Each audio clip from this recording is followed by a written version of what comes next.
नमस्कार मित्रांनो, मराठी सिनेविश्व या यूट्यूब चॅनलमध्ये आपलं सर्वांचं हार्दिक स्वागत.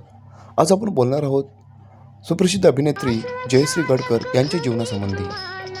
जयश्री गडकर या मराठी आणि हिंदी चित्रपटसृष्टीतील एक प्रसिद्ध बहुगुणी अभिनेत्या होत्या, ज्यांनी सुमारे 250 चित्रपटांमध्ये काम केले आणि मराठी चित्रपटसृष्टीतील पहिल्या महिला सुपरस्टार म्हणून ओळखल्या गेल्या.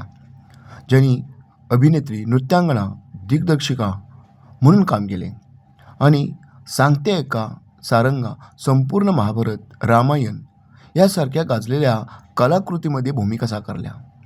तसेच अशी मी जयश्री या नावाने आत्मचरित्र लिहिले. जयश्री गडकर यांचा जन्म 21 फेब्रुवारी 1942 रोजी कणसगिरी, कारवार, कर्नाटकमध्ये झाला होता. त्यांनी गिरगाव, मुंबई येथे माध्यमिक शिक्षण पूर्ण केले. लहानपणापासूनच त्यांना गायन आणि नृत्याची आवड होती.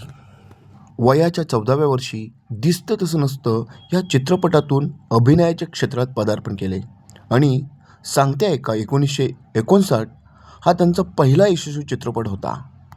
त्याने अनेक सामाजिक, पौराणिक आणि ऐतिहासिक भूमिका साकारल्या. सारंगा, संपूर्ण महाभारत, लवकुश यासारख्या चित्रपटातील भूमिका गाजल्या. रामानंद सागर यांच्या रामायणमध्ये कौशल्या मातेची भूमिका त्यांनी केली, जिथे त्यांचे पती बाळ धुरी यांनी दशरथाची भूमिका केली होती. त्यांना महाराष्ट्र राज्य चित्रपट पुरस्कार, झी चित्र गौरव पुरस्कार आणि व्ही शांताराम पुरस्काराने सन्मानित करण्यात आले होते.